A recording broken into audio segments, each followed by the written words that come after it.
Bonjour à tous, je reviens pour vous présenter mes lectures pendant cette première moitié du mois de juillet. C'est un mois où j'ai pas mal lu, enfin pour l'instant, vu que c'est été, on a le temps, etc. Donc j'ai coupé ça en deux, et donc je vais vous présenter ce que j'ai lu dans la première moitié du mois. Je voulais aussi vous remercier parce qu'on a passé la barre des 300 abonnés, et donc un peu pour fêter ça, je pense que je vais lancer une foire aux questions. Alors, comme on est en été, j'ai l'impression que les gens sont un peu moins chez eux, donc moins sur YouTube. Et donc, je sais pas si j'aurai beaucoup de questions, mais pour les gens qui me regardent maintenant, n'hésitez pas à me poser des questions, donc que ce soit dans les commentaires YouTube ou si vous n'avez pas de compte YouTube, sur Facebook tout simplement, en me mentionnant, en commentant un lien, en m'envoyant un message comme vous voulez ou en mail, enfin bref, du moment que je reçois votre question, c'est bon.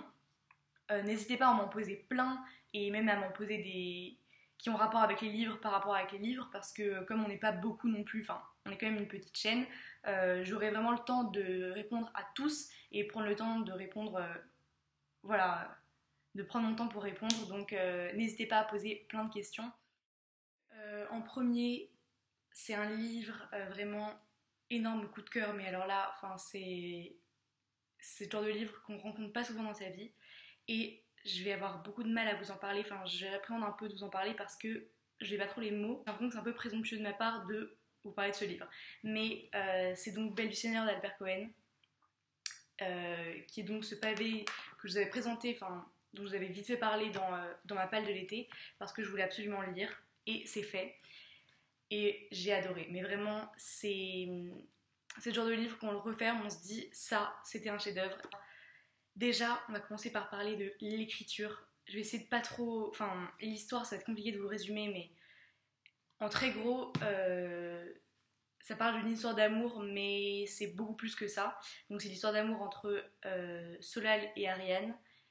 Et Ariane est déjà mariée à Adrien Deume. Mais il y a plein d'autres choses dans ce livre. Enfin, ça serait impossible de vous le résumer vu, vu le pavé. Il y a un milliard d'autres éléments. Mais bref. Tout d'abord, l'écriture est juste waouh. Enfin, j'étais vraiment impressionnée dans cette écriture.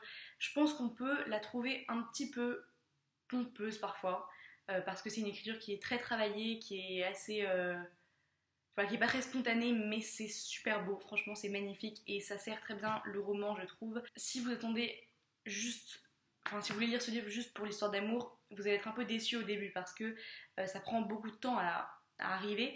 Et il y a plein d'autres choses qui se passent, donc on va pas mal se concentrer sur Adrien Deume et la famille d'Adrien Deume, donc la belle famille d'Ariane.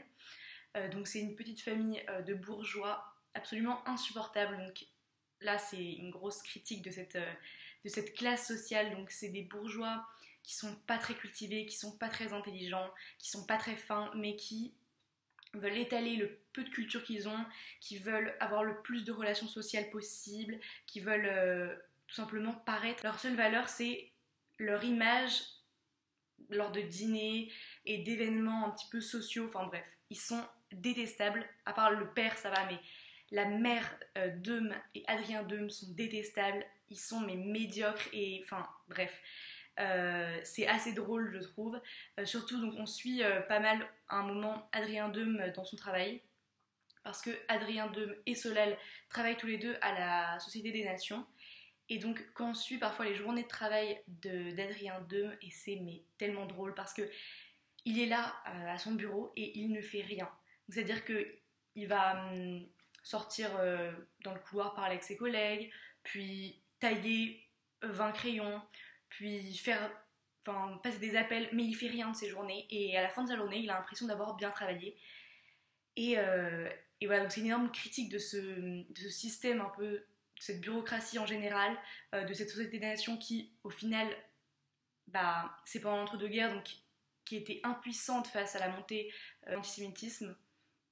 Et c'est vraiment une critique qui est acerbe et qui est... Enfin, c'est un peu jouissif, quoi, parce que vraiment, on les voit, ces employés, mais qui font rien, qui sont juste là pour leur accomplissement social, et qui au final ne font pas grand-chose, en fait. On voit qu'ils pédalent dans le vide, et ce qu'ils font ne sert à rien. Et donc c'est extrêmement... Voilà, c'est très acide, et j'adore. on va donc assister à pas mal d'événements dans la SDN, et donc par exemple des espèces d'événements un peu sociaux avec des hommes qui sont juste là pour leur ascension sociale, qui en ont rien à foutre des autres et qui veulent juste une chose, c'est arriver euh, en haut de la pyramide, quoi. Et c'est, mais ils dégoûtent en fait, ils sont vraiment dégoûtants. Et c'est vraiment hyper drôle quand on voit par exemple la relation entre Adrien Deume et Solal, parce que Solal c'est le supérieur d'Adrien, et alors lui il est en espèce d'adoration devant lui, devant Solal, juste parce qu'il est au-dessus et juste parce que sa place lui confère une sorte de pouvoir sur les autres. Alors là ça devient comme une espèce de dieu pour Adrien Deume. Et sinon bien sûr l'histoire d'amour est juste magnifique et juste grandiose. Ça vous prend comme ça, je sais pas, c'est vraiment génial. Les personnages de toute façon d'Ariane et Solal, moi personnellement je les adore. Les personnages en général en fait du livre sont tous super, même ceux qu'on déteste, on aime bien les détester parce que tous les personnages ont énormément de complexité, sont vraiment développés, il n'y a pas des personnages qui sont mis de côté. Donc en même temps, 1000 pages, voilà, l'auteur a le temps de développer tous ces personnages. Surtout celui d'Ariane qui est extrêmement... Enfin, elle a vraiment l'épaisseur et la réalité, c'est vraiment génial. Par exemple, on suit très souvent Ariane dans ses pensées. Et donc en fait, vous avez des chapitres entiers, parfois de dizaines, 20 pages, où il n'y a aucune ponctuation, aucun retour à la ligne, rien, c'est juste les mots qui sont alignés comme ça. Et en fait, on suit ses pensées.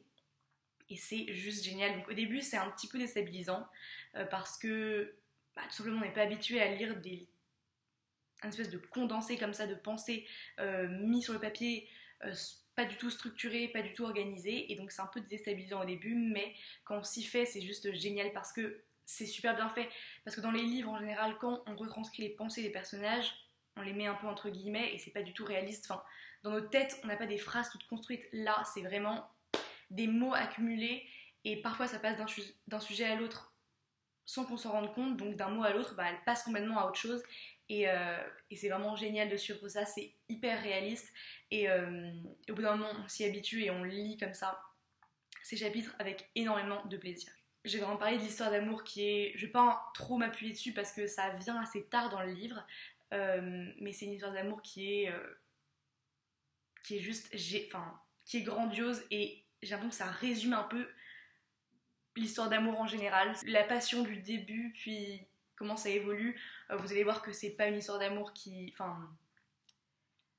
Ça se dégrade un peu, mais bon, bref, vous verrez. Et c'est vraiment deux personnages qui s'aiment et qui sont mais tellement désespérés. Et ils sont tellement raccrochés à cette passion qu'ils ont l'un pour l'autre.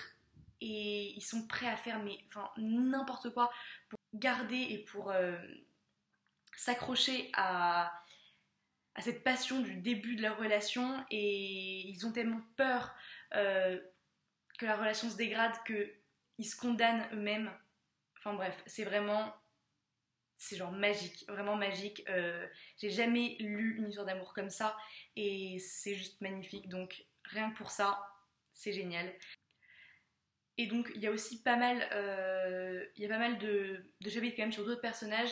Il y a des passages que j'ai trouvé moins intéressants que d'autres. Donc par exemple les passages sur les valeureux ou sur la femme de chambre, j'ai moins aimé, mais bref, c'est tellement petit dans le livre que c'est pas vraiment très important dans ce livre. Donc je vais pas trop m'étaler plus que ça, mais vraiment lisez-le.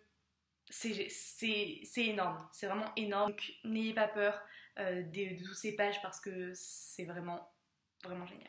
Ensuite, j'ai lu Saga de Tonino Benakista. Là, c'est une lecture qui a vraiment fait un contraste avec Belle du Seigneur. Ce qui m'a marqué au début, c'est que je m'ennuyais au tout début. Et je pense que si j'avais été pas en vacances, genre s'il y avait eu moins de temps, je l'aurais abandonné.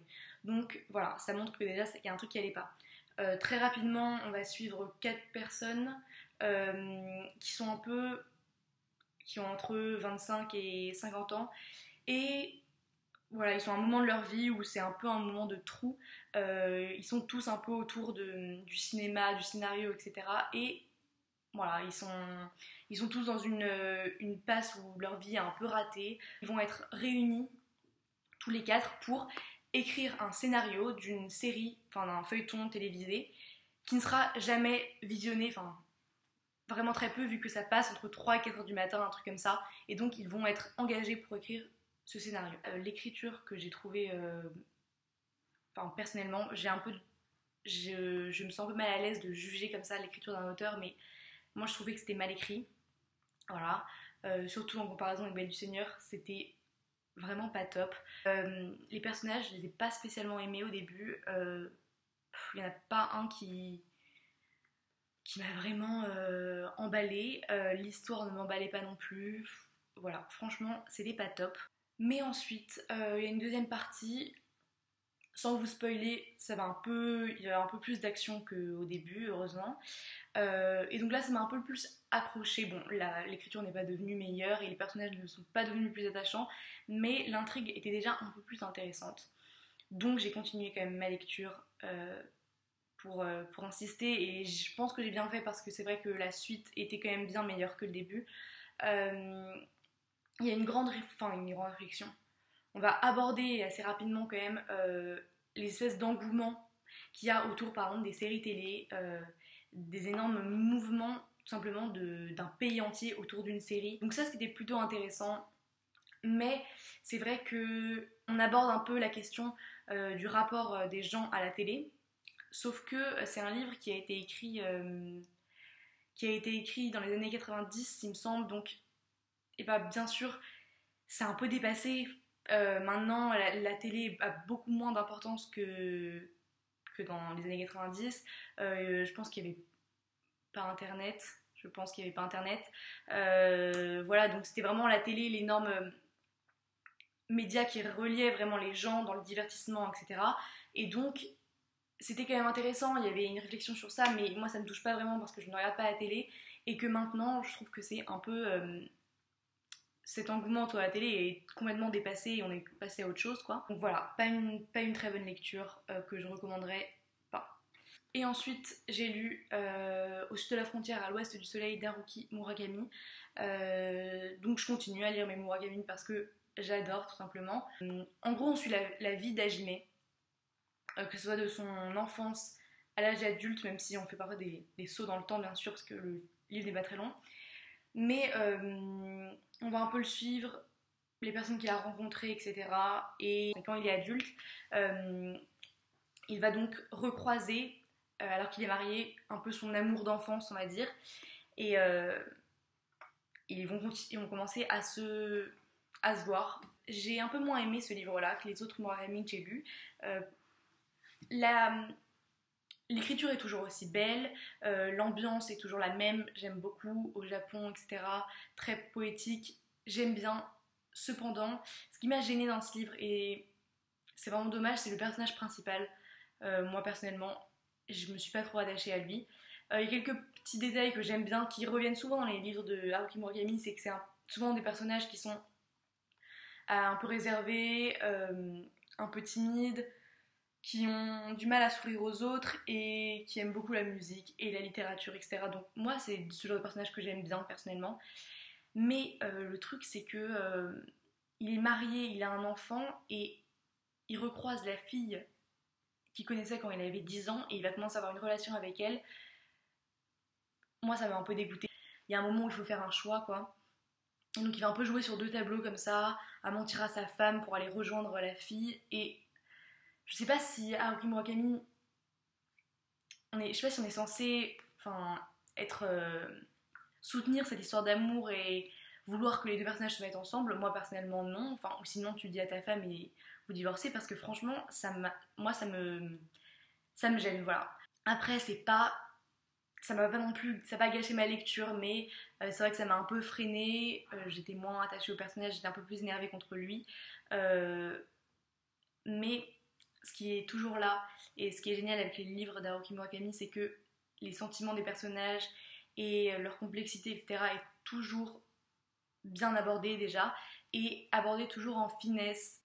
tout n'est pas dit, il y a des choses qui sont un peu suggérées et c'est vraiment génial de lire des livres comme ça, donc c'est quand même une bonne lecture même si voilà, j'ai une petite déception par rapport au personnage principal. Voilà, donc c'est tout pour